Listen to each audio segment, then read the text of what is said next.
Podcast relevante, um bate-papo bem maneiro, com gente interessante. Boa noite, paz do Senhor a todos. Estamos começando mais uma aula do Seminário IBADEP, Instituto Bíblico da Assembleia de Deus. Estamos estudando as matérias homilética e hermenêutica. Semana passada nós demos a última aula de hermenêutica. E lembrando vocês, hermenêutica é a arte de preparar um sermão. E a homilética, que é a irmã da hermenêutica, é a arte de colocar em prática a pregação que você preparou. Então, a hermenêutica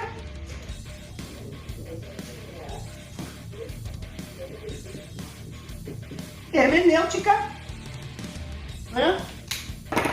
Preparar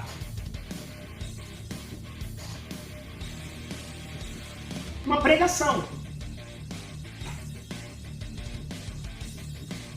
certo? E a homilética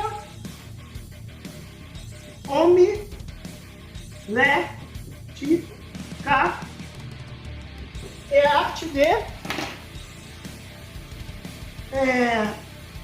colocar em isso, prática, a pregação.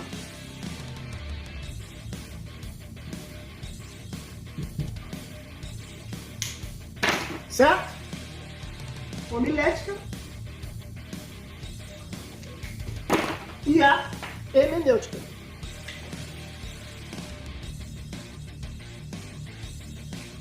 Certo? A palavra é o veículo da comunicação. A gente se comunica com palavras e com gestos. Isso, até inclusive, coincidentemente, tô tendo isso na faculdade, que é a linguagem verbal e a linguagem não verbal. A linguagem verbal é quando eu falo.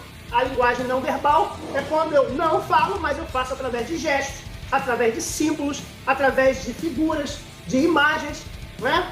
Então, a homilética trata exatamente de você utilizar as palavras e saber utilizar as palavras nos momentos certos.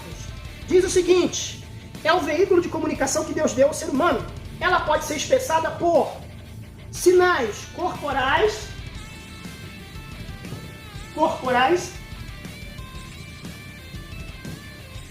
por sinais sonoros,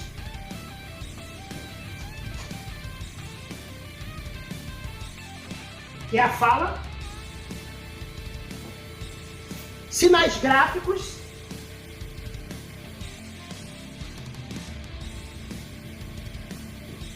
pode ser, são as letras, né? Escrita, né? Ou placas, ok? Sinais luminosos.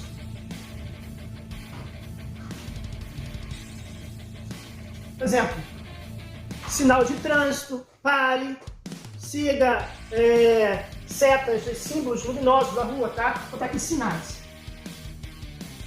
Mais conhecido como semáforos, né? Esse triângulo aqui não é das maçons não, tá? Vamos lá. Então, você se comunica expressa através de sinais corporais, que é o que eu estou fazendo, né? Quando falar, por exemplo, tem que tomar cuidado, por exemplo, quando você fazer uma pregação, você fazer medida, você sempre fazer medida assim. Nunca do sentido horizontal, que em alguns casos ele pode ser conotado de forma sexual, né? Infelizmente aqui no Brasil tem essa coisa, essa cultura, né? Você faz assim, é melhor você fazer assim. Você quebrou totalmente aquela ideia.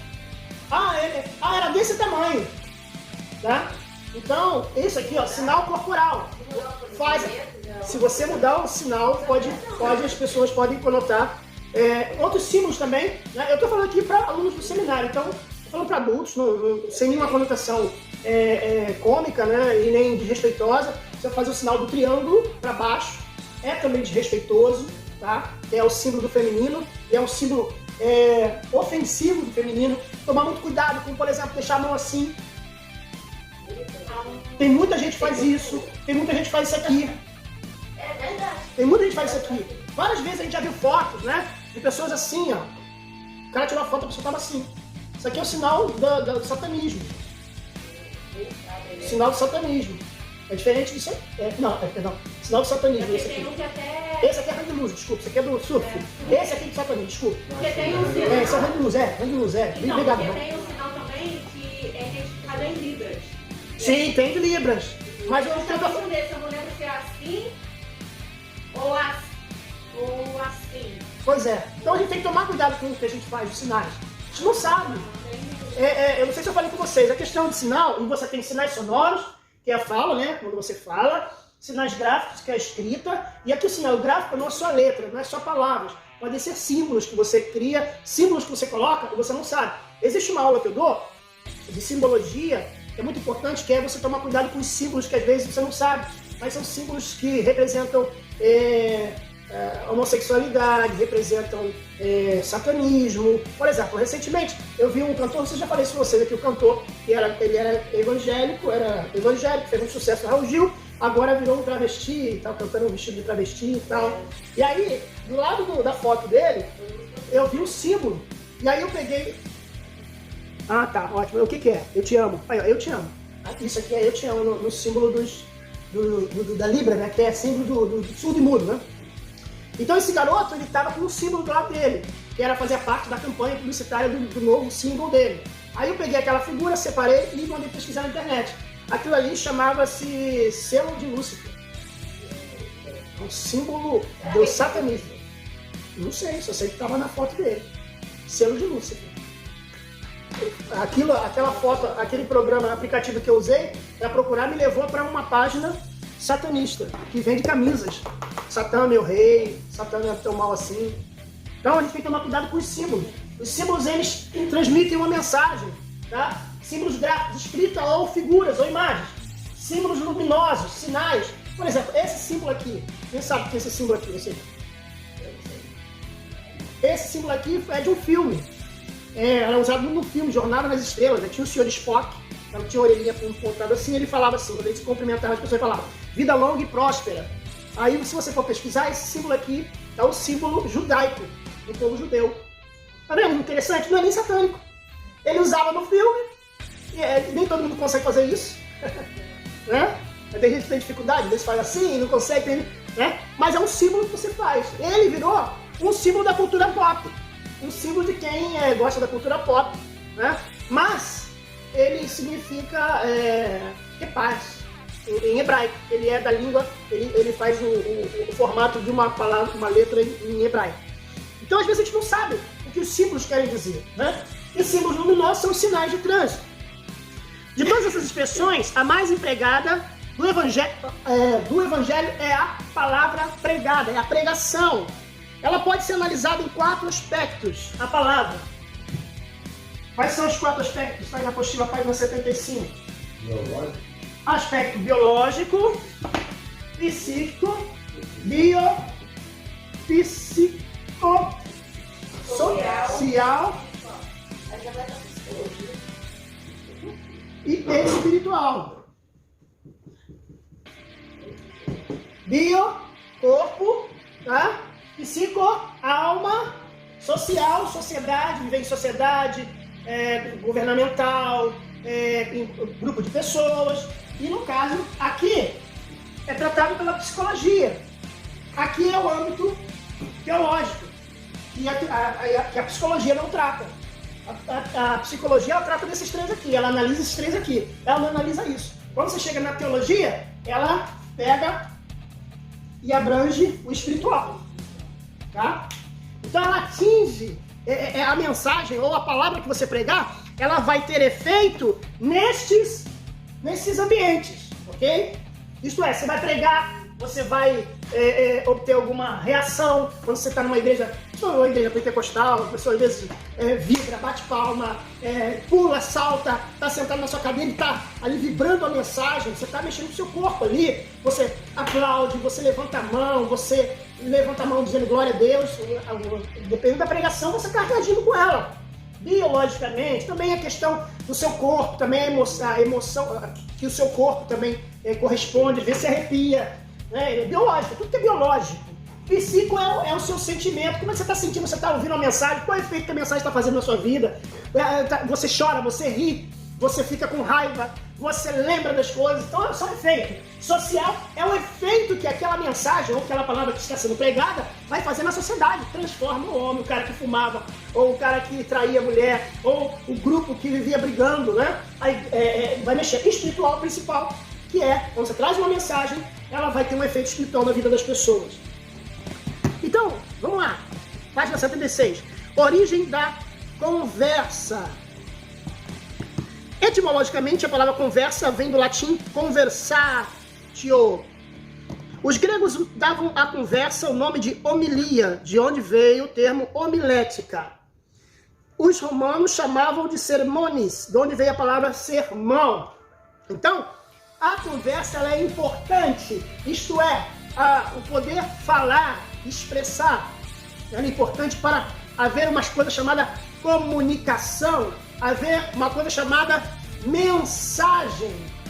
Hoje eu estava estudando sobre um comunicólogo americano que ele fala que o meio é maior que a mensagem. E hoje eu estava aprendendo sobre isso, que é importante. Às vezes a sua mensagem nem é tão boa, mas se você tem mais alcance, ela tem mais efeito que às vezes o cara que tem uma mensagem muito... Quantas vezes você já viu alguém que prega muito e ninguém conhece? Já percebeu? Já viu que esse irmão prega muito? Que mensagem maravilhosa! Mas ele não está na TV, ele está no rádio. Ele não é conhecido. Então, às vezes, o meio é maior que a mensagem. Por quê? Porque é aquele que, às vezes, nem sempre prega tão bem. Está na televisão, na rádio, está nas internet da vida, tem muitos seguidores. Então, se você tem acesso a toda essa ferramentagem, você vai ter mais público para te ouvir. Rapaz, boa noite. Então, nós temos duas coisas aqui importantes, que é a conversa e o sermão. A conversa não necessariamente ela é algo formal, algo organizado. É como se a gente chegasse aqui antes da aula e começasse a conversar. Estava conversando sobre a maçonaria. É uma conversa, é uma coisa informal, é uma coisa que a gente não planejou conversar.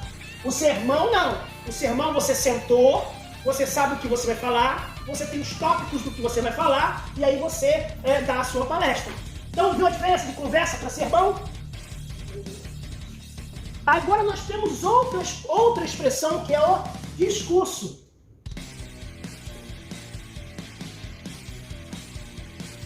Discurso. Página 76. O convívio social que produziu a palavra, a frase e a conversa. Ele também produziu o discurso. Enquanto que a conversa é um diálogo em que o interlocutor tem uma participação direta, real, o discurso é um diálogo em que essa participação é direta, mas imaginária. O discurso, você não pode ser interrompido. Você já viu alguém ser interrompido? Aquele ditador cubano, Fidel Castro, ele fazia discursos de 3 a 6 horas seguidas para o pessoal lá em Cuba. Paulo discursou, pregou, e o menino caiu da janela, porque o discurso do Paulo foi muito longo. Então, discurso não tem bate-papo, discurso não tem, professor, discurso não tem participação, interrupção. Um discurso você fala e pronto. Não isso não é um debate, isso é um discurso. Então você tem aqui a conversa, que todos estão participando, você tem um sermão, que só uma pessoa está falando, mas ele preparou aquele material, e o discurso que também foi preparado. Mas o discurso é mais não é um estudo, tá? Porque tem diferença do discurso para o sermão. O sermão é uma pregação, uma palestra. O discurso ele já é algo mais voltado para a área política, mais voltado para uma área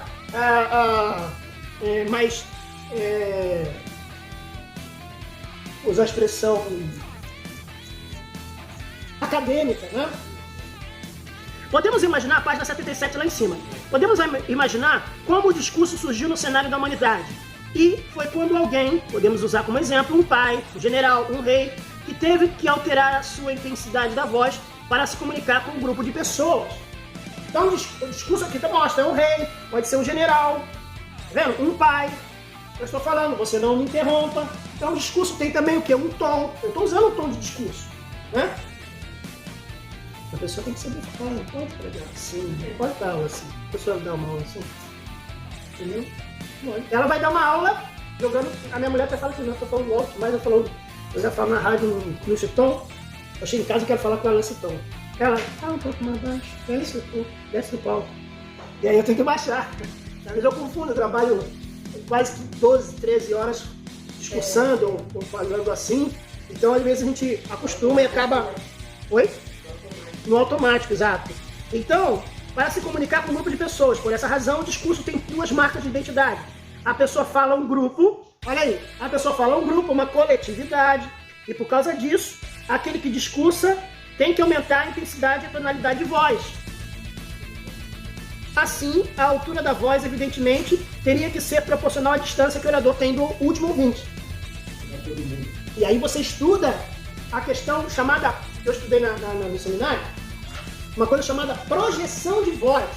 Você vai, como se fosse mirar lá na nossa irmã, como se eu estivesse mirando a minha voz na nossa irmã.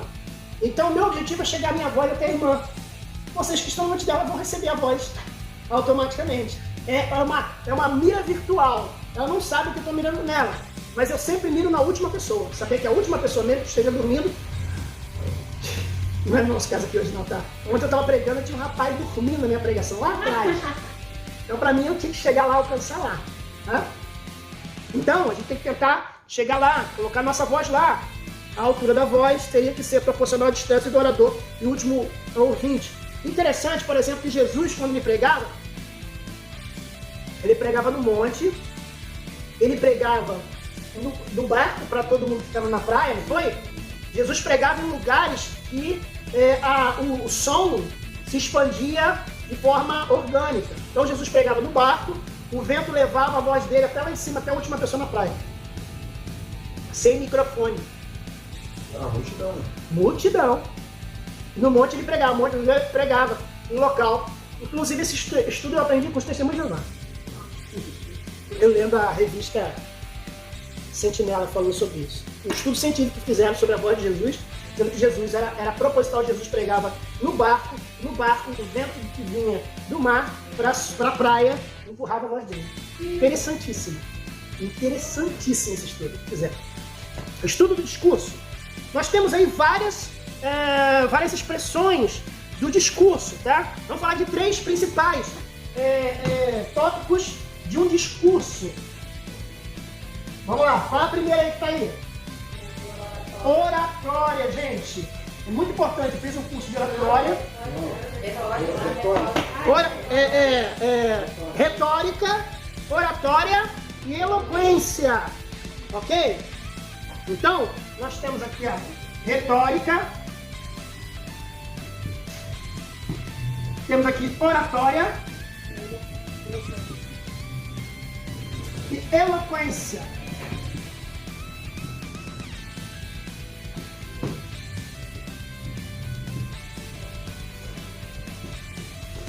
Retórica. O que é a retórica? É a arte da eloquência, por que pareça. A arte da eloquência. Isso que é trema aqui. A arte da eloquência é a arte do argumento. A pessoa que usa retórica, ela sabe argumentar, ela sabe usar as palavras de forma correta. É a arte de usar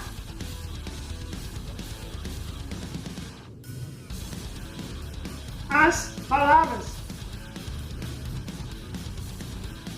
A arte de usar as palavras. É a arte da oratória.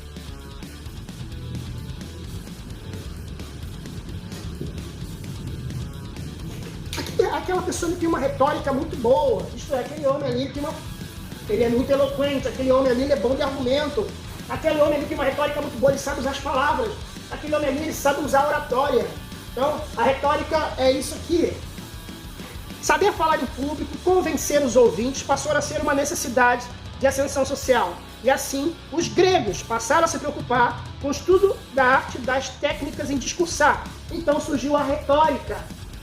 Por quê? Porque eles percebiam, os gregos, que alguns senadores, lá no Senado grego, né, falavam que alguns retinham mais atenção das pessoas. E alguns falavam e outros dormiam. Eles começaram a analisar o que causava isso. Por que a pessoa dormia? Pode ser assim, que a pessoa está cansada, trabalhou o dia todo. A pessoa trabalha de manhã e não sabe. A gente não sabe o que passa pela vida da pessoa. Então eu falei, não sei se eu contei essa história, a primeira vez que eu preguei na região dos lagos. Eu tinha 17 anos, eu fui para a região dos lagos pregar. Aí eu cheguei lá, preguei, voltei. Quando eu voltei, meu pai falou assim, meu pai não pôde ir naquele dia.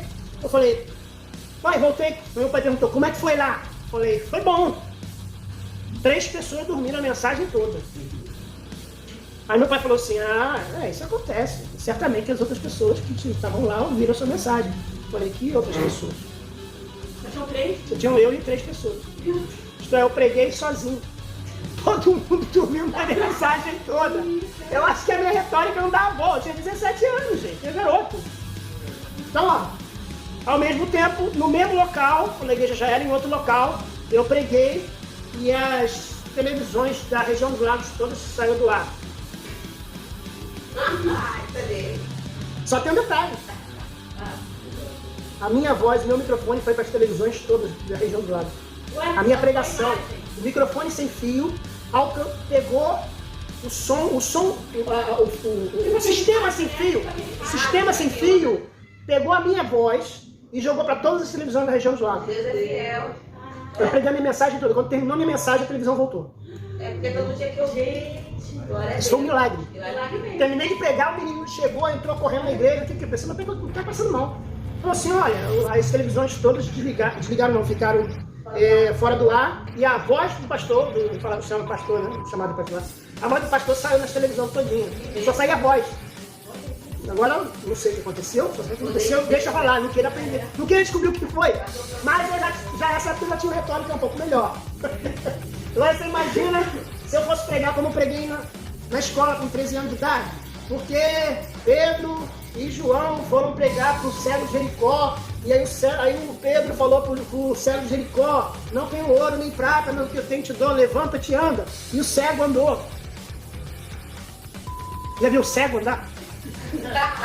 Vai ver, né? Eu preguei tudo errado, a minha retórica estava errada, mas o Espírito Santo estava comigo. 3 pessoas aceitaram Jesus. Glória a Deus. A retórica estava errada, mas o Espírito Santo estava certo. Mas isso é exceção à regra. Não pense que deva me usar toda vez, não. Eu tive que depois correr atrás. Então, a retórica é muito bom, mas ela não é algo que senão, como é que ficam os pregadores lá da roça? Não, ele não estudou oratória, não estudou nada, mas o Espírito Santo usa ele. Então é importante você usar essas técnicas, mas elas não são 100%. Elas são boas, são importantes, você deve usar, você está aqui no seminário, então você tem que usar. Não tem desculpa para não usar. Então, por isso surgiu a retórica, né? A retórica grega estava dividida em política forense e píldica, demonstrativa. Isto é, eles usavam para ensinar, né? Eram os gregos, não tinha nada de evangelho, né? A retórica surgiu na Grécia, isto é, ela não tem nada a ver com o evangelho, mas ela vai ser utilizada no evangelho. Agora a oratória, deixa eu fazer aqui, ó, é a arte de falar em público.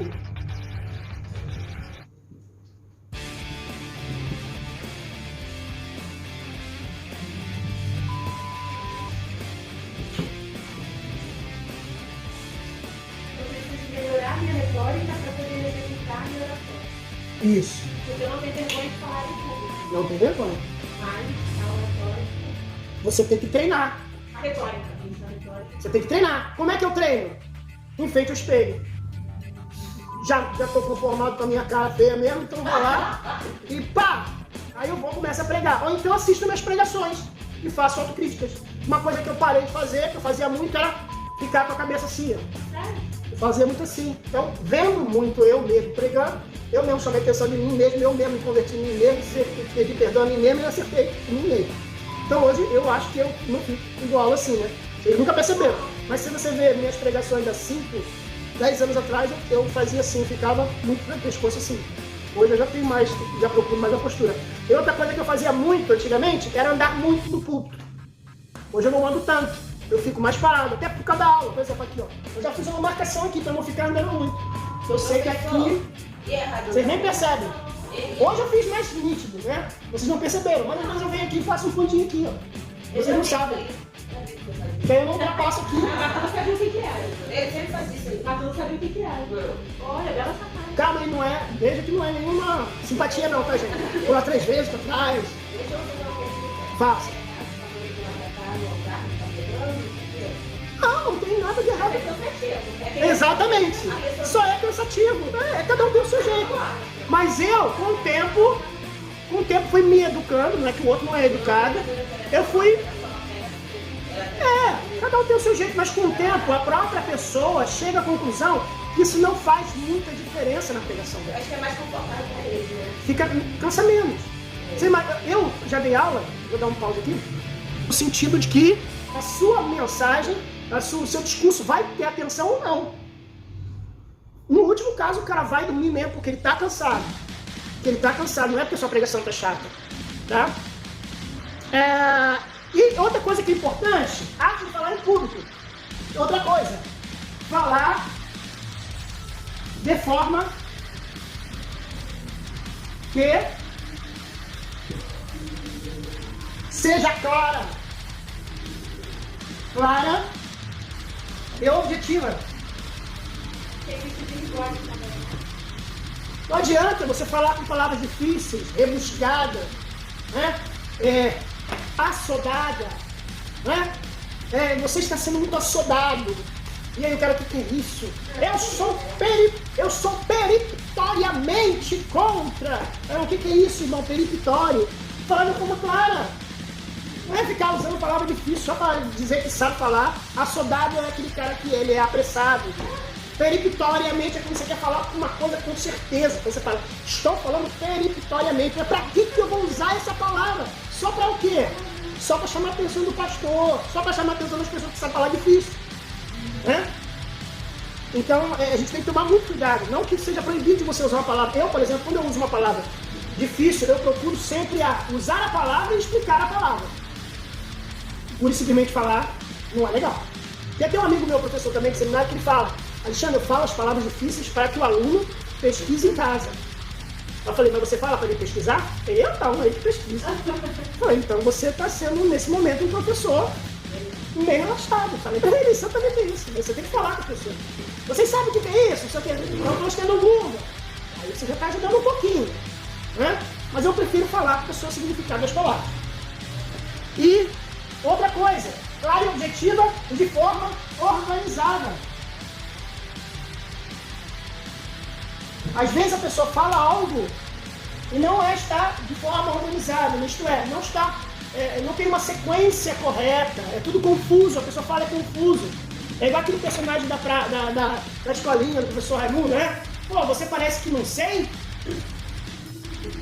Eu acho que sei lá, entende? Entendeu? Não dá pra entender. Eu já vi muita gente pregar e falar uns negócios que eu não entendi nada. Ele não tá preocupado com que você entenda, não. Ele quer falar e quer que você pense que ele é intelectual. Ele fala difícil. Então, tem que ser de forma clara, objetiva, também é importante. Objetivo. Ter um objetivo. Não é deixar confundir a pessoa.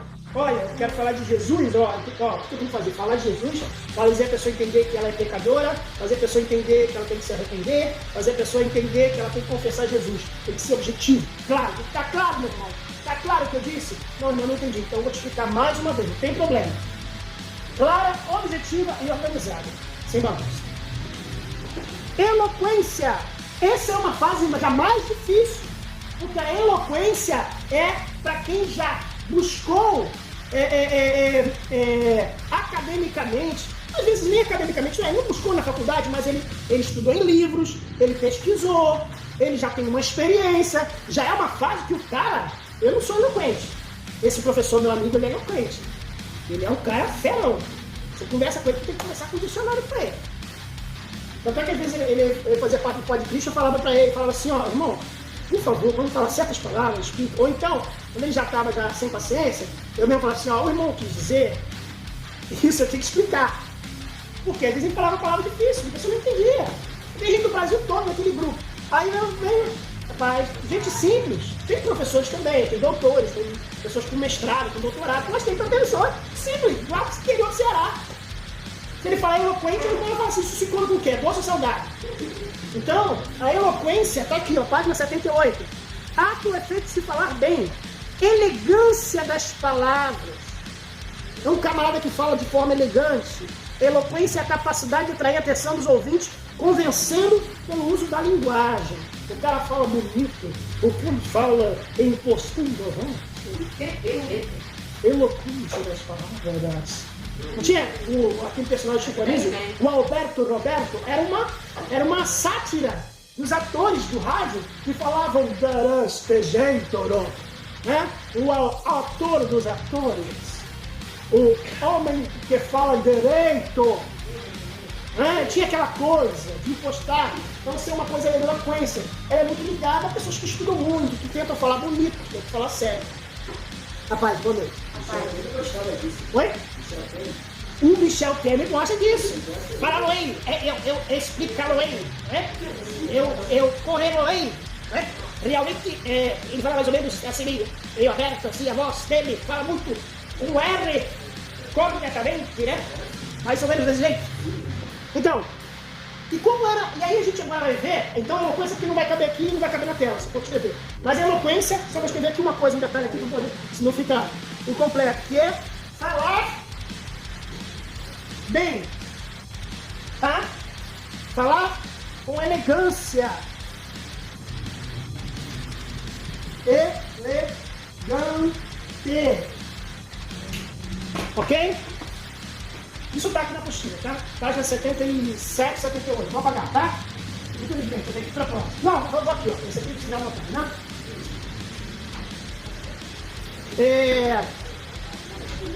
Como era a homilética, o uso da homilética no Antigo Testamento? Mesmo entre os hebreus. Vamos abrir. Abre alguém aí e segura o versículo. Deuteronômio 6, versículos 6 e 7. Como era o uso da homilética no Antigo Testamento? Deuteronômio 6.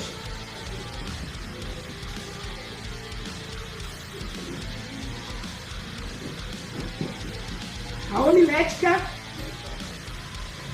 no Antigo Testamento. Olha só. Não havia preocupação à pregação da lei. Essa tarefa é desenvolvida informalmente pelos pais em suas casas. A mensagem efetivamente era transmitida em forma de homilia, isto é, conversa. Embora bem mais tarde, a seita dos fariseus passou a usar fazer um trabalho proselitista, mas não estudavam o aprimoramento do discurso. Isto é, no Antigo Testamento, aqui, quando a gente estuda oratória, eloquência, homilética, tudo é grego, não é hebraico. Os judeus, ou o povo hebreu, não se preocupava com discurso, oratória, eloquência. Como é que eles faziam no Antigo Testamento? De pai para filho. Como é que é o versículo aí? Que já achou? Pode ler. 6, versículos 6 e 7. Quem achou pode ler. Guardem sempre no coração as leis que eu lhes estou dando hoje. E não deixe de ensiná-las aos seus filhos. Repitam essas leis em casa e fora de casa, quando se deitar e quando se levantar. Isto é, o pai sentava com os filhos e lia a lei para os filhos. Era esse o discurso que era usado. Era uma coisa informal. Era uma coisa sentada com a família. Né? Era um culto doméstico. Não tinha aquela coisa do discurso. E quando tinha o discurso, era uma coisa muito orgânica, muito natural. Moisés falava com o povo, né? Os profetas falou com Elias, falou com os profetas de Baal, discursou ali. Ele não tinha curso nenhum, não buscava falar bonito ou não. Aliás, ele até mexia, como disse o nosso irmão semana passada, ele até riu da cara dos homens, né? Foi de uma forma muito informal, não existia essa organização de discurso no meio do judeu. Então, aí ela leu o versículo mostrando que o discurso era feito dessa forma. O pai sentava com os filhos e ele ia orientando os filhos, né? Era assim que era o discurso do Antigo Testamento. Agora, no cristianismo, né, então aqui era informal com a família. E aí, no Novo Testamento, né, no cristianismo, né, vamos dizer assim, no cristianismo, já no cristianismo, começou a trazer a sinagoga já, a ideia da sinagoga, quando o cristianismo estava no Novo Testamento, já existia já, o templo já existia, então já existiam o quê? Os sacerdotes, já havia já um pouco dessa ideia de discurso, porque o sacerdote ia lá para a sinagoga para falar, então já tinha isso, e isso foi trazido para o cristianismo. Olha aqui, página 78.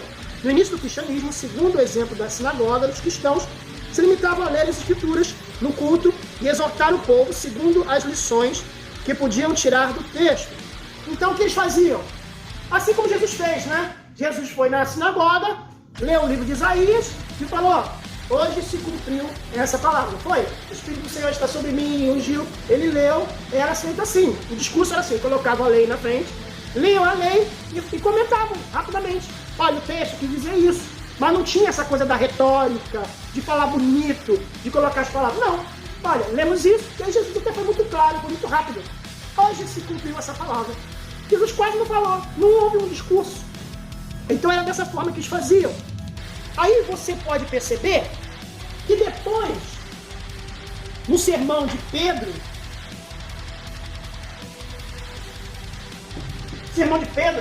já usou uma retórica, ele já usou um discurso, mas não um discurso escrito, foi uma coisa muito natural. Ele usou uma coisa narrativa, um caráter narrativo. Está escrito aqui, ó, Pedro, Estevão e Paulo, registrados em Atos dos Apóstolos, são de caráter narrativo. Eles foram narrando o que aconteceu, contou o que aconteceu, contaram os testemunhos dele. Estevão também fez a sua narrativa, Paulo também fez a sua narrativa, e aí a igreja passou a usar isso. Então você tem aqui no Antigo Testamento, vamos botar aqui no Novo Testamento, e aí, depois, a Igreja Católica, ela passou... Posso apagar isso aqui? Posso? Vou apagar, tá? Porque vai ficar melhor para entender. Eu estou fazendo uma coluna, mas é melhor fazer em linha, porque a gente tem uma noção de tempo, fazer a linha do tempo. Eu prefiro fazer assim. E aí vocês vão entender bem melhor, eu usando aqui a homilética. Você tem aqui a linha do tempo, tá? Você tem o Antigo Testamento, como eu já falei, Antigo Testamento, de pai para filho.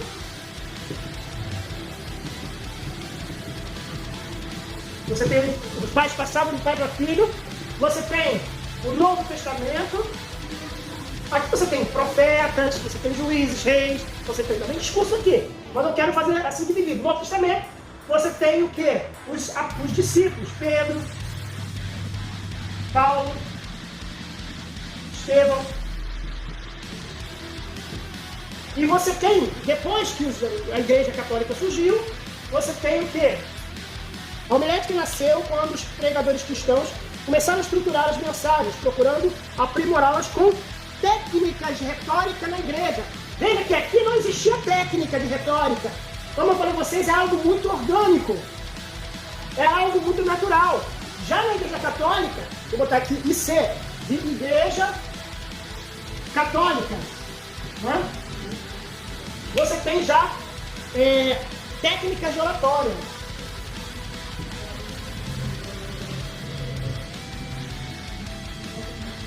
Só que o povo era, desculpa da palavra, ignorante. E aí como é que a Igreja Católica pregava? Numa língua que as pessoas não entendiam. Então o padre chegava lá e começava, Dominus et Pater, Filho, Santo, Filho, e ele fazia assim, de costas, para as pessoas. De costas para as pessoas, significado, ele fazia para o altar. A ideia de que está fazendo para Deus. Tá? Fazendo para o altar, para a santa, para o altar, né? Não está fazendo para as pessoas. E aí, essa era o tempo da Igreja Católica Romana, a oratória romana. Na Idade Média, quando a Igreja Católica dominava. em quase todo mundo. Então a homilética era quase única de forma homilética conhecida. Nesse tempo era a arte de pregar sermões no templo. Então eles pregavam no templo em latim. Aí você tem 1516, 1517. Houve o que em 1517? Quem sabe? O que aconteceu em 1517? Eu lembro a pergunta do meu professor de cultura brasileira que fez para turma. Do nada. Muito bem. Em 1517, houve a reforma protestante. Lutero, Calvino,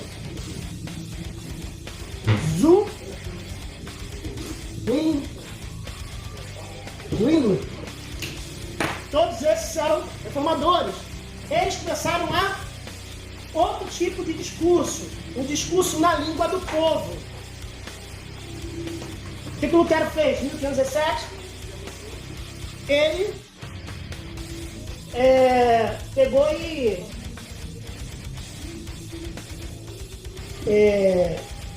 pegou lá, não vai ser muito longo, só vou explicar tudo, mas em suma, ele foi perseguido pelo Papa, pela igreja, e aí ele foi para casa de um burguês, um cara muito rico, chamado Philippe Melanchthon.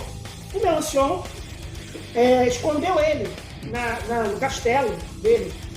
E o Lutero, o que ele fez? Escreveu o Novo Testamento, em alemão. Aqui ele já está usando a oratória, já está preparando para ter uma oratória com o povo, se aproximar do povo. A igreja aqui, ela se afastou do povo, porque ela falava em outra língua, gente. Todo mundo só achava bonito que o padre pregou hoje, não foi? Aí o outro foi bonito. Você entendeu? Mas foi bonito. Aí Lutero começou a pregar na língua dele e traduziu o alemão, a Bíblia para o alemão. Então as pessoas começaram a ter acesso à Bíblia. Então, o discurso, aqui está, a partir da Reforma Protestante, página 79. A Bíblia passou a ser o centro da pregação, quando os sermões deixaram de ser apenas discursos éticos ou litúrgicos e formais em latim, para se transformar em mensagens verdadeiras evangélicas. A homilética passou a ser o estudo da arte, das técnicas para melhor expor as ideias que o Espírito Santo concedia aos pregadores. Então, ela deixou de ser algo para ser vaidoso, porque eu sei falar em latim, eu sou o cara, para se tornar algo de necessidade, de que as pessoas entendam. Eu vou usar a oratória para que as pessoas entendam. Eu não vou usar a oratória para dizer que eu sou o cara. Eu vou usar a oratória para que eu saiba que elas estão entendendo. Porque alguém sabe o que significa? Qual é o significado da comunicação?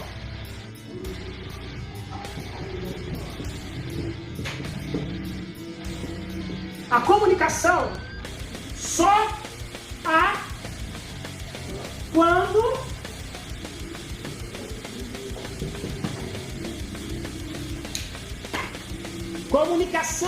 só a comunicação não é quando eu falo.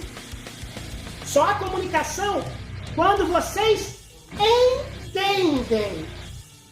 Porque se eu falar, na minha cabeça eu posso achar que todo mundo entendeu. Mas o que você entendeu? Então, só há comunicação quando as pessoas entendem.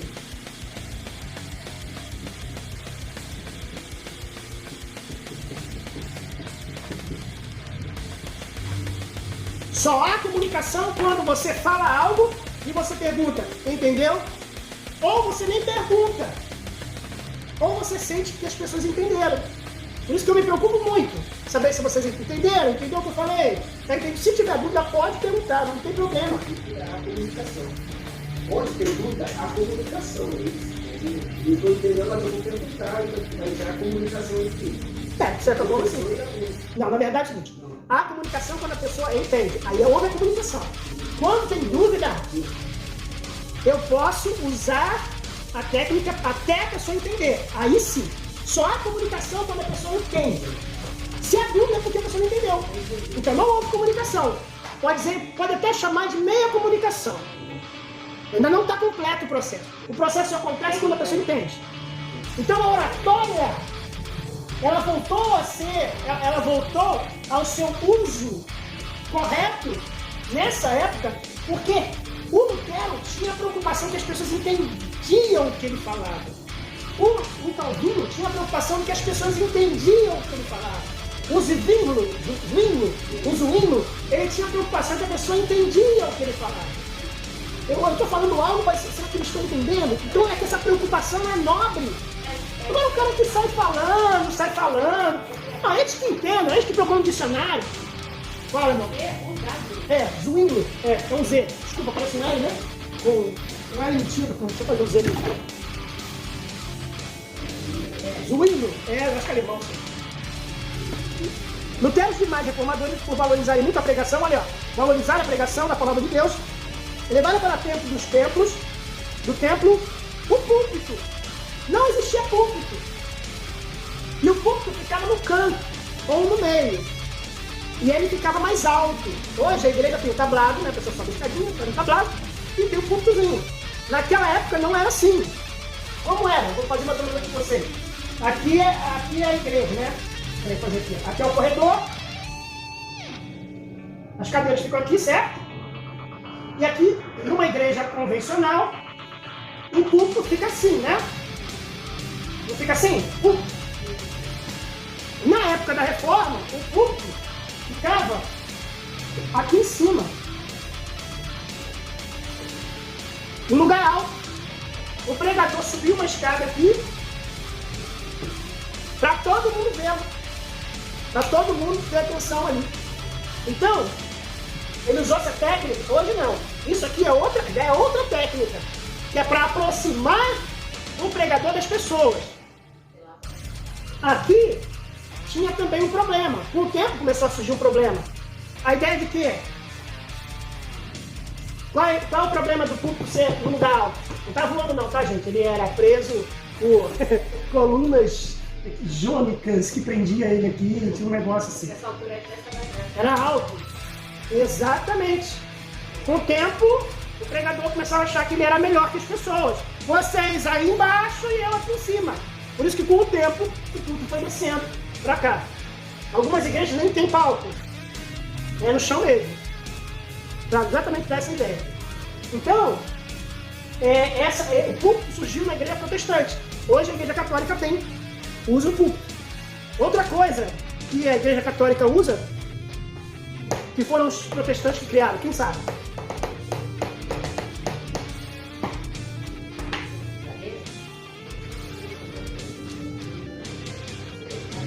Já viu aquela gola do padre? Gola padre? A pessoa acha que é da igreja católica aquilo ali. Aquilo não é católico, aquilo é protestante. Aquilo quem criou foi o presbiteriano. E aí os padres começaram a usar. É escravo, aquilo é um símbolo de escravo. Aquela coisinha é o símbolo de que é você escravo. Os escravos eles tinham um pano branco no pescoço que usavam. Vou dar exemplo que eram os escravos de Cristo, os escravos de Cristo, certo? Entendeu? Você sabia disso? Então, duas coisas que a igreja católica usa, que foi criada pelo protestante, foi o púlpito e o clerical, chamado gola clerical ou gola padre. Então, se você for numa igreja e o pastor tiver com gola clerical, não se incomode, ele não é padre. Aliás, se eu um dia fosse, eu até sempre falava isso, se um dia eu for pastor, eu só vou usar clerical, não vou usar gravata. Eu acho até que, trazendo isso com relação, por exemplo, a pessoa quando for pregar, eu acredito que ela colocando isso é uma forma também de dizer que ali não é ela, mas é Cristo. Sim, e tem um detalhe também, um detalhe que eu considero interessante, chama atenção, desperta a atenção das pessoas. Ele vai pegar, vai usar aquele negócio de padre? Chama atenção. Até mesmo andando no ônibus, vai ser útil. Padre, você pode falar comigo, padre? Padre é pai em italiano. Eu falo com você, mas eu não sou padre. Sou pastor. Aí ele me pergunta, mas o senhor não é padre? Por que o senhor faz negócio de padre? Mas quem disse que isso é coisa de padre? Isso foi feito pelo pastor presbiteriano no ano de 1700 e pouco. Aí começa a conversa, aí que beleza, já tem um motivo para falar com a pessoa, evangelizar. Eu quando eu ia para a igreja, eu não botava a Bíblia nunca na mochila, eu botava a Bíblia no colo, no ônibus. Porque eu evangelizava no ônibus direto, porque botava a Bíblia no colo, a pessoa via a Bíblia e vinha pedir alguma coisa, perguntar alguma coisa dentro da Bíblia. Então, às vezes, é um motivo. Então, aí a oratória aí, olha o poder da palavra aí. Né? Então, entenderam aí essa parte? Vamos lá. Origem da palavra, lá embaixo, 79. Depreendemos que as primitivas pregações da mensagem do Evangelho eram feitas em tom de conversação familiar, conforme registro em Atos 21, 20, versículo 11. O pregador conversava com os ouvintes ao pregar. Era uma coisa muito à vontade, era uma coisa muito natural, não era aquela coisa forçada. Às vezes você vê uma pregação muito forçada, algo muito quadrado, que não atrai. Veja bem, não atrair não significa necessariamente falar algo para agradar as pessoas.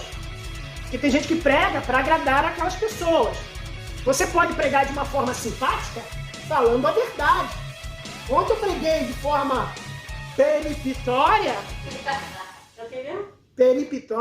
Ontem eu preguei de forma periptória que os tímidos não herdarão o reino dos céus.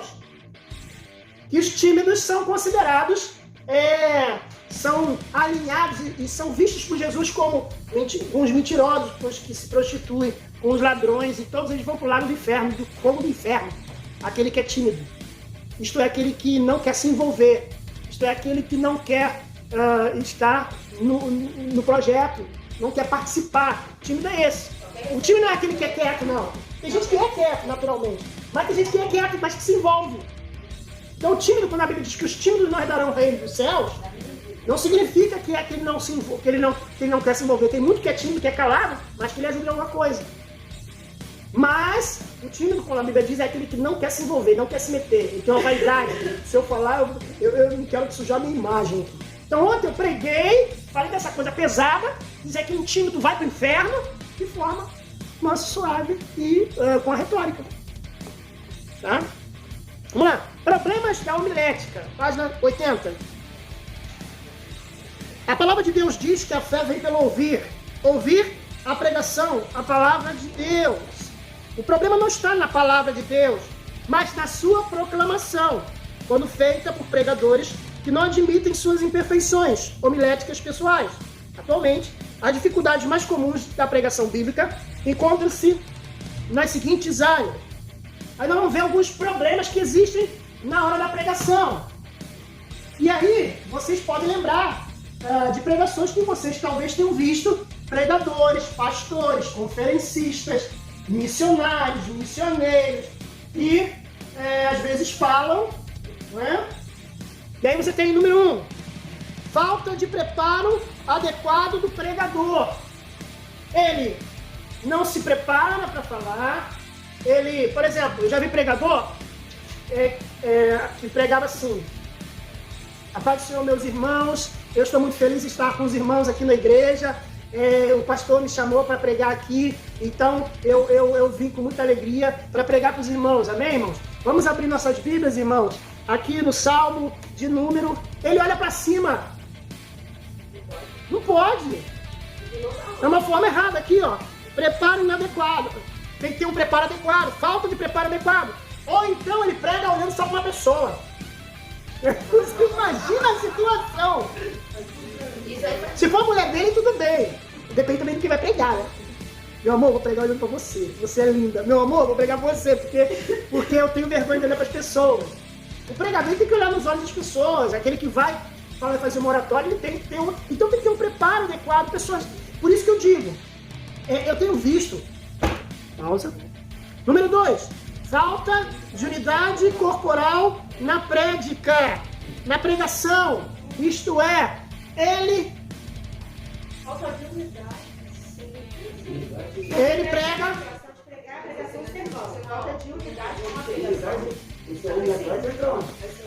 Unidade corporal e prédica. Isto é, prédica é pregar, tá, gente? Então o que ele faz? Ele prega, ou ele prega parado, ou ele prega andando direto. Unidade corporal, ele só prega no jeito, engessado. Melhor ainda. Ele prega parado, ele não se move. Tá atrás do púlpito, ele fica assim, ele até se segura no púlpito. Agora, lembra que eu falei pra vocês no início da aula, que eu andava muito no púlpito? Hoje, o máximo que eu faço é chegar do lado do púlpito, chegar do outro lado, andar pra trás. Mas eu fico num raio possível do que ficar andando. Entende? Então a pessoa tem que, claro, variar, mas não cansar o público que está assistindo a mensagem. Não diz que é unidade corporal. Decide o que você vai fazer. Decide como você vai pregar. Número 3. Falta de vivência real do pregador na fé cristã. Ele prega, mas ele não vive aquilo que ele prega. Ele vai pregar sobre casamento, mas ele é solteiro. Ele vai pregar sobre casamento, mas ele é divorciado. Aí a desculpa é, mas ele tem experiência de como não fazer no casamento. No máximo um viúvo pode fazer isso, uma viúva. No máximo. Né? Falta de aplicação prática às reais necessidades existentes na igreja. A igreja, o pregador, ele tem que entender o momento da igreja que ele vai pregar. Ele tem que entender o momento festivo que a igreja está. A igreja é o culto de aniversário do templo. Quantos anos tem o templo aqui? 60 e pouco, né? Acho que estava com 66, 66. 66. Aí vai lá para os 66 anos do templo da igreja. Aí ele prega sobre os 4 cavalos do Apocalipse.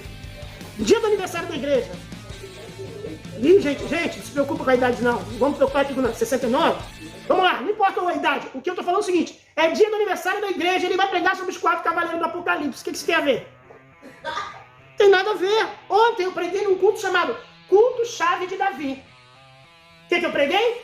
As 5 chaves que Jesus dá ao crente. Aí eu fui convidado a pregar nos intercessores reais. Aí eu botei, às vezes eu faço isso, tá? Isso não é sempre não. Mas por coincidência, estou dando 2 exemplos que eu dei. Então eu falei, 7 características de um intercessor real. Eu fui junto com a temática do culto. Eu fui junto com o objetivo do culto. Por isso que às vezes a igreja, por isso que surgiu o tema da noite, né? Para a pessoa não fugir. Falta de equilíbrio na seleção dos textos bíblicos. O camarada não sabe montar os textos bíblicos na pregação dele. Fala uma coisa e daqui a pouco fala um outro versículo que não tem nada a ver com aquele outro, ou que não tem nada a ver com a mensagem que ele está levando. Tem que ter um equilíbrio. Falta de prioridade da mensagem na liturgia. Isto é, ele não tem prioridade. Qual é a minha prioridade? O que é o principal? O que eu quero hoje aqui? Falar com a igreja ou falar com o pecador? Ou falar, sei lá, contar testemunho? Ele não sabe, ele começa a pregar para a igreja, daqui a pouco ele começa... A não ser que ele chega, a não ser que o Espírito Santo mostra ele. Ele é outra história. Fala. Esse número aqui tem muito com relação à oportunidade. Quando a igreja dá oportunidade, tem o pessoal que viaja. A igreja tem uma prioridade, fez um culto evangelístico, né? Para trazer as pessoas da rua para o evangelho, e o cara sobe lá, começa a falar, porque essas mulheres que usam brinco, esses irmãos que usam não sei o quê. Sabe, não tem nada a ver com o negócio não, irmão. Peraí, irmão. Vamos lá, 7. A característica principal de um culto evangélico é pregar a palavra de Deus. O cara fala sobre política, o cara fala sobre a mulher dele, fala sobre financeiro, fala sobre tudo menos a palavra de Deus. 8. Falta de um bom planejamento ministerial. Aqui nesse caso, é quando é um pastor de uma igreja, e a igreja tem uma campanha, a igreja tem um objetivo, tem, sei lá, é o ano de Josué, e o pastor orienta que nós vamos pregar sobre as atitudes que Josué tomou. E aí o camarada vai e sai do planejamento ministerial e prega outra coisa que não tem nada a ver. Então isso também é importante. Não que ele esteja proibido, mas às vezes é um evento que tem aquela temática e ele foge. Um bom pregador deve fazer também um planejamento anual, incluindo mensagens de dias especiais, Natal, Páscoa, aniversário da igreja. Tem isso também. Né? No Natal ele vai pregar sobre a entrada triunfal de Jesus em Jerusalém. O que isso tem a ver? Natal vai falar do nascimento de Jesus, dos anjos, vai falar sobre a manjedoura. Tem a temática. E se ele vai falar da Páscoa, ele não vai falar do nascimento de Jesus? Fala. Ou então ele tem que ser um grande pregador para ele fazer isso. Eu não sei se tá aqui, mas o que eu consegui corrigir em mim, que eu vejo principalmente nas igrejas evangélicas, mais pentecostais, são os vícios de linguagem. Tipo, o neto, entendeu? Isso. Cada frase é glória a Deus, glória a Deus, glória a Deus. Aí... Pois é, eu falo muito cara. Eu tava vendo ontem. Eu falando, porque irmãos, Pedro era um cara, não sei o quê. Então o cara fala, é um vício de linguagem que eu tenho que me corrigir, e que eu comecei a perceber ontem na minha pregação.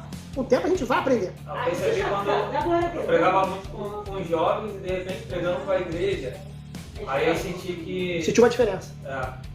Principalmente com relação a falar gíria. Isso. O jovem aceita, mas na igreja fica... E eu, meu Deus do céu, esse cara tá difícil. Pra mim, o cara tá difícil. Olha, mas eu tenho que usar. Usa tons, vamos dizer assim, evangeliquez como vírgula. E ele fala, então, amém, glória a Deus, irmãos. Vamos abrir, aleluia. No versículo, aleluia, glória a Deus. Amém, glória a Deus, aleluia. No livro, versículo, aleluia, amém. Glória a Deus, aleluia. Ele usa como vírgula. Isso tá errado, gente.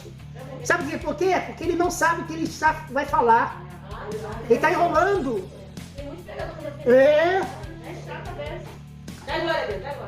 Fala assim, dá glória. Não, então fala assim, dá glória a Deus, irmão. Irmão, eu fiquei orando que o inimigo tá furioso. Tá furioso. Aqui não estudou a mensagem. Não se preparou. Ontem eu fui pregar. Aí eu tinha que estudar e depois pregar. Estudar na faculdade e pregar. Eu comecei a preparar a mensagem. Quando eu fui ver, eu não estudei ontem na faculdade. Eu sentei no computador da faculdade para estudar. Vou estudar e então vou pregar a mensagem. Aí eu falei assim, não, eu vou preparar a mensagem agora. Porque aí depois eu estudo. Vou preparar a mensagem já está na minha cabeça mais ou menos. Eu sei os 5 pontos que eu quero fazer. Comecei às 2 horas da tarde. Quando foi 6 horas eu terminei de escrever a mensagem. O que aconteceu? Não deu tempo. Vai na paz de Jesus te guarde. Aí o que aconteceu? No final das contas, às 6 horas da tarde, eu terminei minha mensagem às 6 horas da tarde. E aí? Não estudei. Hoje eu tive que estudar 2 aulas. Entendeu? Fala. Não, tudo bem, mas é que o pessoal fala que tá furioso porque, ó, aconteceu comigo há 2 semanas atrás. Eu fui pregar, preparei minha mensagem bonita, boa, perfeita. O que aconteceu? Chegou no culto, eu esqueci a mensagem. Esqueci a mensagem, a mensagem sumiu. Eu não achava a mensagem em lugar nenhum. Aí eu fiquei, sabe como? No culto. Meus irmãos. Hoje vai ser uma bênção. Porque Deus quer falar com você essa noite. Por quê, irmão? Oh, Jesus, maravilhoso! Mas aí nesses casos, aí de repente... Jesus! É, irmão. Oi. De repente falar com quem convidou. Poxa, eu perdi. Não. hora. Não foi relaxamento meu. Não, mas não foi na hora. Foi na hora. Quando eu subi no púlpito, não achei mais. Eu subi no púlpito, 10 minutos antes eu tava com mensagem no meu celular. 10 minutos antes a mensagem tava pronta no meu celular.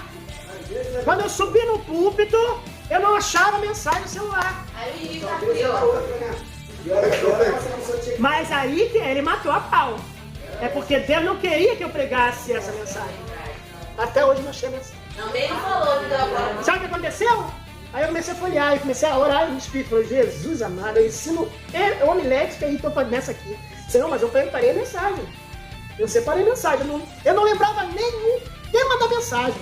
Então não era isso. Covid da moléstia. Tudo eu boto culpa no Covid. Aí o que eu fiz? Comecei a folhear e falei, Deus, me mostra. Aí eu falei com Deus, me mostra o que tu queres que eu pregue. Aí eu parei. Aí peguei o texto, preguei a mensagem todinha, como se eu tivesse preparado um sermão, como se eu tivesse parado o dia todo para pregar. Eu preguei como se fosse, se eu tivesse estudado aquilo ali. Tá lá, tá gravado a mensagem. E eu falo na mensagem, irmãos, aí quando eu achei a mensagem, aí eu preguei, quando eu terminei de pregar a mensagem, eu falei, irmãos, essa mensagem Deus me deu na hora que eu estava folheando a Bíblia, porque eu perdi a mensagem. Aconteceu com meu pai também. Meu pai foi pregar na igreja, botou a mensagem, estudou, botou os livros. Meu pai sempre fez assim, faz até hoje, né? Botava as Bíblias assim, dicionário. Meu pai não usava, naquela época não usava, não tinha internet, né?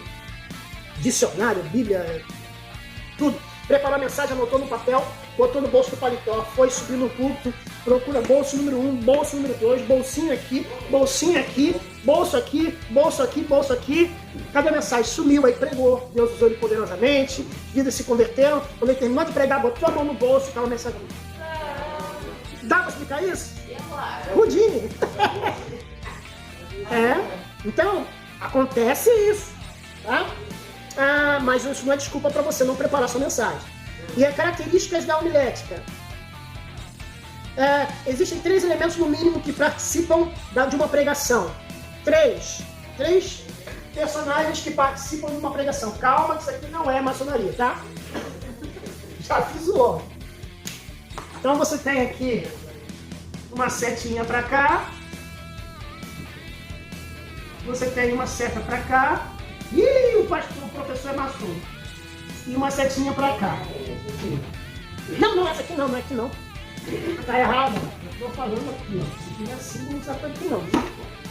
Essa aqui, sim. Então você tem aqui o pregador.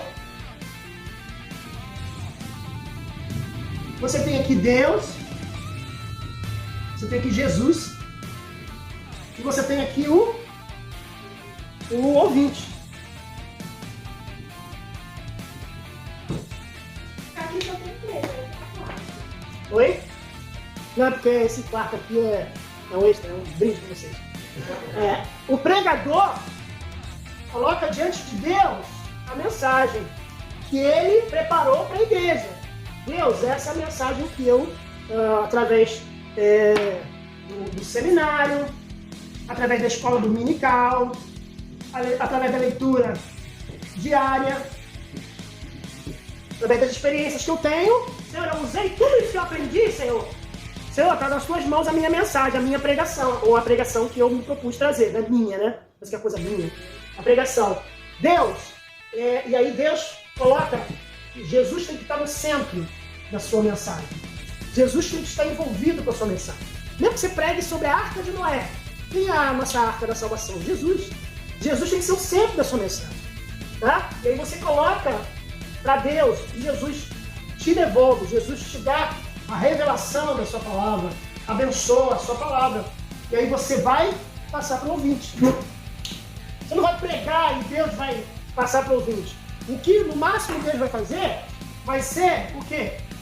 Abrir os olhos. O Espírito Santo vai estar trabalhando na vida dele. Mas a mensagem que você vai pregar, ela é centralizada em Cristo. A mensagem vai ser usada. E Deus vai estar abençoando a sua mensagem. Senão, não precisava de você. Só Deus vinha direto. Então é necessário, é necessário que tenha um homem na história. Deus não vai mandar um anjo para pregar no seu lugar. Deus não vai mandar, Deus não vai descer na terra, Jesus não vai voltar no sentido de pregar para uma pessoa. Tem que ser você. Né? Vai tentar, Camila. Eu já fiz muitos de pregadores, como a gente entendeu sobre a Arca de Noé, ele pregou todo, mas no final não falou nada de Deus. E aí? Mas qual foi o tema? Salvação? Foi a salvação da família de Noé? Talvez ele não usou a palavra Jesus, mas ele usou expressões bíblicas. Né? O ruim é o cara que vai na igreja e conta a história de Chapeuzinho Vermelho. Estou dando um exemplo bem esdrúxulo. O cara vai na igreja e conta a história de Chapeuzinho Vermelho. E aí? A mensagem dele? Se ele contar a história de Arca de Noé, se ele contar a história de Abraão... Você contar desde Jesus, porque ele não mostrou. Quando fala Jesus, é a mensagem. A mensagem, isso é uma mensagem bíblica, a mensagem sobre Deus. Mensagem sobre Jesus é que você tem que... Eu sempre falo para os pregadores, sempre colocar Jesus e sempre buscar Jesus na mensagem. Por exemplo, na Arca de Noé. Quem é Jesus na história da Arca de Noé? Não, Jesus. Jesus é a arca, gente. Jesus é quem salva as famílias das tempestades. Madeira ligada ao quê? A mesma madeira que foi usada para fazer a arca foi a madeira usada para fazer o quê? Manjedoura. A mesma madeira que foi usada para fazer a cruz, a mesma madeira da arca. A madeira que foi feita a arca da aliança, a mesma madeira que foi usada para fazer a arca. Pode pesquisar. Não tem problema, vai no Google. É madeira de acácia. Acho que esse erro comum tem acontecido muito nas igrejas, principalmente quando traz alguém que é ex alguma coisa. Aí dá o testemunho do lado sombrio da sua vida e esquece Jesus. Tem outros também que são agraciados que, mesmo dando testemunho e não falando Jesus, tu ver a ação de Jesus. Do início ao fim. Vamos pensar assim, o livro de Esther não tem nenhuma palavra de Deus, não tem nenhuma palavra, não tem Deus. Não tem a palavra Deus no livro de Esther, gente. O que esse livro está fazendo lá se não tem Deus? Você pode falar de Deus sem usar a palavra Deus. Tem detalhe, sobre o que você falou o que mesmo? Olha, já esqueci, ó, maldito. Tem muito testemunho de ex. Lembrei. Foi um irmão para pegar na nossa igreja lá na roça? Lá em São Vicente. Vou com óculos. Nunca tinha visto um óculos fundo de garrafa, tão fundo de garrafa. Eu acho que era fundo de garrafa. O óculos dele era grosso, rapaz, parecia aqueles óculos de soldador. Nunca vi, rapaz. Isso é curioso. Aí, toda a pregação toda ele ficava saravá. Não sei o que, saravá. Ele tinha sido pai de santo daqueles bravos. Ele contou uma história gravada, não sei qual. Ele contava histórias, só contou lá no Negro na Força dele lá. Só testemunho. No final, ele, tipo assim, 15 minutos ele falou: Jesus me salvou, Jesus me alcançou, eu fiz isso. Mas mesmo ele contando o quê? Como foi a libertação dele, também era desgraça, sabe? Então terminou o culto. Aí eu lembro, eu tava falando isso com a menina, com essa pessoa. Essa menina hoje ela é casada, tem 2 filhos, e uma filha adolescente, ele tava falando: eu lembro de você, Bina, quando esse pastor foi pregar. Você lembra aquele pastor? Ela lembra, não sei o quê. Lembra quando ele pregou lá na igreja? É a minha aluna no seminário dela, lá do Engenho. Falei: lembra, Bina? Ele ficou falando saravá o culto todo, não foi? O que aconteceu com você? Ela: aconteceu, professor. Falei: vou contar pra vocês aqui, falando dos alunos. Falei: ó, essa aqui, ó, tinha 5 anos de idade, mais ou menos, 5, 6 anos de idade. Ficou ouvindo saravá o culto todo.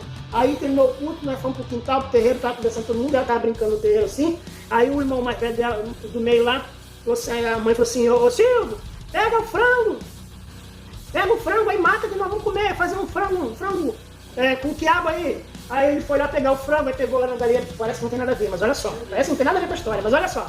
Vai lá pegar o frango, aí foi no galinheiro, pegou o frango pelo pescoço, pegou a machadinha, falei, cortou a cabeça do frango, aí o frango saiu sem cabeça, o sangue espirrando e o frango correndo, sem cabeça. E o que a menina, a Bina fez? Falou? Saravá. A menina, aí eu falei pra ela, contando pra todo mundo, falei: viu, o que mais ficou na cabeça dela foi o saravá. Não tem mensagem. Então, a mensagem você tem que colocar Jesus no centro. Ou você vai falar um exemplo sobre Elias, né, desafiando os profetas de Baal. Você está mostrando que Deus é maior. Seu Deus é maior que os outros deuses. Tranquilo, você não botou Jesus. Então a gente tem que centralizar sempre. Vamos lá.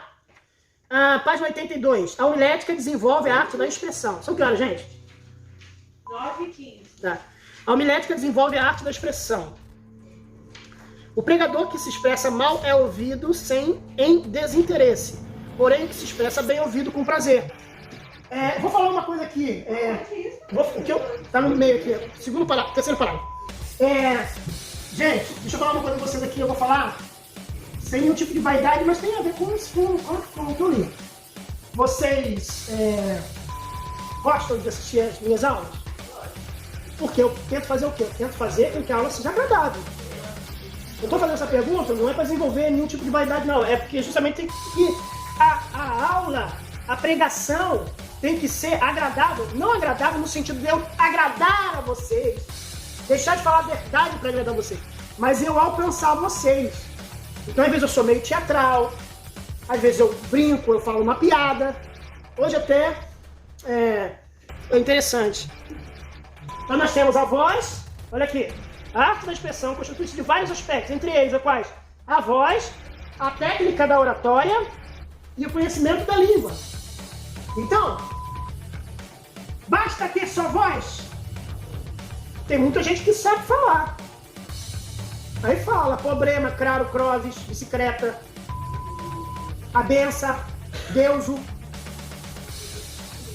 Tudo bem, ela não teve estudo. Às vezes tá bonito. Não, tudo bem, caga desse jeito, caramba. Caramba, porque é caga. Tem gente que tem um problema de oratória. Não é? Eu não tenho oratória, gente. Caramba. Pode? Já era pra você estar lá dentro há muito tempo. Tem uma grande voz lá na nossa igreja, lá. Só vou falar o nome porque eu não sei se vocês vão conhecer. Ela tem dificuldade em falar inimigo. Então você tem que usar não somente a voz, mas a prática da oratória, saber usar uma coisa. Isso que eu estou mostrando para vocês chama-se inflexão. É como você vai usar Por exemplo, para dar aula, eu uso assim, ó, inflexão. Tá vendo que eu falo vagarosamente, eu explico as palavras. Se eu fosse pregar, meu irmão, eu vou dizer para você que é voz, é oratória, é o conhecer a língua. É outra coisa. Agora, não, tô dando aula, falo devagar, falo pausadamente, para saber se vocês entenderam ou não a palavra. Então, ela funciona assim. Então, você tem que usar a voz, a oratória e conhecer a língua, conhecimento da sua língua, que você está falando. É aquilo que eu falei, falar problema, claro, crove, falar benção, falar deuso, entendeu? Isso, a gente, olha, o problema é que o pessoal se acostuma. Se acostuma. Alguém tem que aparecer e ensinar essa irmã, ajudar essa irmã. Às vezes é um problema de fonoaudiologia. E às vezes a pessoa não quer aprender também. Também tem isso. Tem gente que não quer aprender. Se sente ofendido. Hoje em dia, agora eu vou ter que dar pausa. É muito importante vocês entenderem que só porque vocês vão usar uma técnica de oratória, de expressão, não quer dizer que o Espírito Santo está no lado, não. O Espírito Santo tem que estar com você ainda. A arte de expressar exige boa dicção, que é a utilização artística da voz. Para que o pregador seja entendido ao falar, a articulação dos sons emitidos deve ser perfeita. Tem isso também, irmão. Tem gente que pega desse jeito, não sei falar, tem um grilo falar. Ou então, tem um pastor que eu conheço que ele fala, vamos os Lopes. Vamos os Lopes. O quê? Como eu conheço ele há muitos anos, vamos distribuir isso, ela fala, isso que ele falar. Vamos os Lopes. Entendeu? Tem que tomar cuidado com o que fala, meu irmão. Entendeu? Tem que ter uma boa dicção. Porque você vai falar algo, por exemplo, eu uma vez li, bem-aventurados limpos do coração. Eu falei, os ímpios do coração. A igreja nem percebeu. Mas depois que eu fui ver o vídeo, eu falei ímpios de coração. Ninguém percebeu. Ninguém veio reclamar comigo. E às vezes a igreja não está tão... Por exemplo, eu já falei várias vezes, eu pregar, quem está firme aqui com uma moral de misericórdia, diz amém. Eu falo, amém, amém. Pois é. Que amém, irmão. Se a moral de Jericó caiu, como é que você está firme?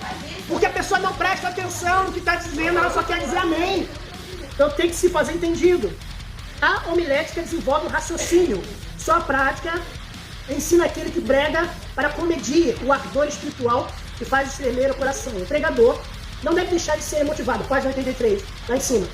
Mas tem de compreender que é necessário dosar esse sentimento para que as suas pregações produzam resultados positivos e permanentes. O pregador desequilibrado, emocionalmente, pode perder o objetivo da pregação. Ele tem que saber o que está fazendo, ele tem que ter segurança com o que ele está falando, ele tem que ter segurança que ele está sendo entendido. Porque senão ele vai ficar falando, como eu falei, gíria, ou ficar, porque, não queria aquelas vícios, aquela coisa que às vezes a pessoa acha que a espiritualidade não é, gente, isso é um vício, isso é um erro. Porque a pessoa, aí é emoção, porque, não sei o que, é problema de respiração, até a respiração é importante. Você termina a pregação, você está cansado. Mas acabou que no nosso meio isso se tornou uma boa oratória. Não, se tornou um chamariz. Podemos dizer, não se tornou uma boa oratória, não é uma boa oratória. É um chamariz. Você vê que já está assim há muito tempo. Aí os novos chegam e querem. Imitando, não estão sendo original. Todo pregador. A homilética aprimora conhecimentos gerais, isso é importante. A Bíblia incentiva a busca dos conhecimentos gerais. Bem-aventurado o homem que acha sabedoria e que adquire o conhecimento. Né? Todo pregador, lá embaixo, antes está aqui em quadro, todo pregador deve adotar um sistema de estudo para seu maior aproveitamento do ministério da palavra. O processo de estudo e o aprimoramento dos conhecimentos gerais e dos conhecimentos bíblicos envolve 3 aspectos. Vai preparar uma pregação. Você tem que fazer o quê? Se organizar. O problema é que o crente não quer se organizar. É o Espírito Santo que vai me dar a mensagem e eu vou pregar. Papai. Não, ele vai ter que usar um método, metodologia. Isso é uma matéria metodológica. Você vai usar uma forma específica de preparar a sua pregação, de saber como você vai pregar. Número 1, diz aqui, observação. Ele vai observar a necessidade da igreja, a necessidade do público que ele vai pregar. Foi chamado para pregar para jovem, ele vai pregar o quê? Sobre Caleb, que quando estava velho, né, idoso. Não, ele não vai pregar algo relacionado aos jovens. Ele vai pregar algo relacionado à tecnologia, vai pregar sobre o que o jovem vivencia. E ao mesmo tempo, se ele vai pregar num encontro de homens, ele não vai pregar sobre tricô e crochê, irmão. Então ele tem que observar onde ele vai pregar, para quem ele vai pregar. Número 2, consultar. Ele vai fazer o que o próprio jornalista faz, que é uma pesquisa sobre aquele assunto, se aquele assunto é interessante. E número 3, ele vai colocar em discussão na cabeça dele, pensa assim, bem, se eu usar essa expressão, ele tem que pensar na cabeça dele, o que as pessoas vão pensar, o que eu quero que eles pensem, o que eu quero que eles cheguem à conclusão, tá? Então ele bota lá, o processo do estudo e aprimoramento dos conhecimentos gerais e dos conhecimentos bíblicos envolvem 3 aspectos: observação, consulta e discussão. Primeiro, observação. Realize em 2 direções. Para fora, o pregador deve estar sempre atento ao desenvolvimento da ciência, dos acontecimentos do mundo para tirar lições e ideias.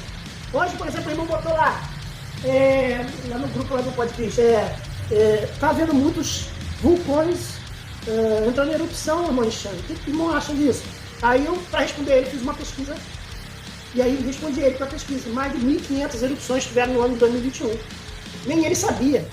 Ele achou que eram as erupções, umas 5 que houveram agora de setembro para cá. Houveram 1.500 erupções. Então é pesquisa baseada naquilo que você vai falar. Vai falar, então Jesus andou de Jericó até Jerusalém. Qual a distância de Jericó de Jerusalém? Puxa, Jesus andou pra caramba. Sabe, pesquisa, vai buscar. O Jesus, o bom samaritano, deu o vinho e o azeite. O que significa vinho? A unção. O que significa azeite? A alegria. Ou o que deu o óleo também é medicinal. Né? Fala, meu amigo. Rápido, porque Uma pessoa com o seu telefone falar. A consulta é um método eficaz para o aprimoramento dos conhecimentos gerais. Uma palavra, uma ideia, um assunto qualquer poderá levar-nos a livros de pesquisas ou internet. Todo pregador tem por obrigação possuir uma boa biblioteca particular para consultas. Livros teológicos, dicionários, enciclopédias, comentários bíblicos, livros da Bíblia, geografia, arqueologia bíblica, história geral, a história da igreja, livros devocionais, etc. Vocês têm que começar, como teólogos ou estudantes de teologia, a comprar esses livros. Vai gastar dinheiro. Tem aqueles que estudam, fazem seminário. Vamos ver qual é daquele seminário lá da igreja. Qual é daquele Tibadeca. Aí só estuda só a apostila. É investimento, Entendeu? Então você vai investir no seu ministério. Você vai investir em bons livros, você vai investir em aprender. Então quando eu fiz teologia, eu não estudei só teologia. Eu estudei livros, eu pesquisei, né? Não tinha internet, mas eu ia na biblioteca. O Seminário Batista do Sul, que era uma grande biblioteca, né? Que até hoje é a maior biblioteca da América Latina, que tem livros que só lá tem, do Seminário Batista do Sul. Então eu ia muito para a biblioteca. Então você tem que ter tudo isso, comprar. Hoje em dia é tudo mais fácil, hoje você pode comprar eletronicamente. Você tem PDF, né? Algumas coisas tem até gratuito na internet, entendeu? Hoje em dia tem até o livro falado. Se você não quer ler, audiobook, eu estava ouvindo um audiobook da Revolução dos Bichos, 1984, de George Orwell. São 10 horas de áudio. 10 horas? Eu só ouvi uma, já estava nervoso. Mas tem tudo, tá disponível. Na minha época eu não tinha isso não, velho. No máximo, sabe? Não, era fita, eu lembro, minha tia tinha. Eram fitas da Bíblia. Então hoje não tem como o cara não ter essas coisas. E tá tudo na internet, geografia bíblica, então você bota lá, primeira viagem de Paulo, você tem vídeo, você tem mapa, você tem um montão de coisa que você não vai ter. Tem na internet. O professor tem algum site que Indico? CACP é muito bom. Só que o CACP é muito mais apologético, é CACP. Fala muito sobre religiões, sobre adventistas, Jeová, Mormon, Espiritismo. Fala muito sobre isso. Muito bom esse site. Tem outros sites de estudos bíblicos. Eu procuro muito. Eu não tenho esse é o que eu mais visito, mas é porque eu gosto mais de apologética. Mas eu vou lembrar, vou botar lá no grupo da gente. Vamos lá, 3, por último, discussão. É outra forma de buscar conhecimento. Estudo em grupo, é o estudo em cooperação. Quando o pregador não consegue sozinho entender um determinado assunto, nada melhor que discutindo com outros pregadores. Isso é importante também, você fazer parte de grupos de WhatsApp sobre estudos. Eu não vou fazer propaganda do podcast não, de debate, mas um grupo de debate é importante. Hoje minha irmã botou essa dúvida, eu pesquisei e joguei ela para ele. Né? Por exemplo, a própria escola bíblica dominical é importante, porque você pode levantar a mão, perguntar, discutir, reuniões de ministérios, perguntar a pastores, perguntar a alunos de outro seminário, isso é importante. A homilética desenvolve a vida espiritual. O pregador, antes de tudo, é um servo que faz a vontade do seu Senhor. Ele também é embaixador que precisa estar em contínuo contato com o seu governo para dizer somente aquilo que interessa ao país. É importante separar pregação. Deixa eu voltar isso aqui. É importante você saber o que a sua igreja está vivendo também. Para você, quando for pregar, você pregar o que a igreja está vivendo. Não está alheio ao que está acontecendo com a igreja. Não está alheio ao que está acontecendo, sei lá, com o departamento de senhoras, de homens, de adolescentes, jovens. É impossível separar a pregação da devoção. A pobreza espiritual de muitas pregações está em não orar e na falta de meditação da palavra de Deus. É a oração que movimenta toda a maquinaria de um sermão. Então não é só ter técnica, tem que orar. Deus, o que tu tens para mim? Ontem eu ia pregar e ouvi que Jesus já pensou a mensagem, que ela alcance os internautas, que ela alcance a pessoa que vai assistir, que ela transforme vidas. Não adianta só, eu preparei durante 4 horas uma pregação. Mas se eu não orasse, gastei o tempo à toa e não estudei.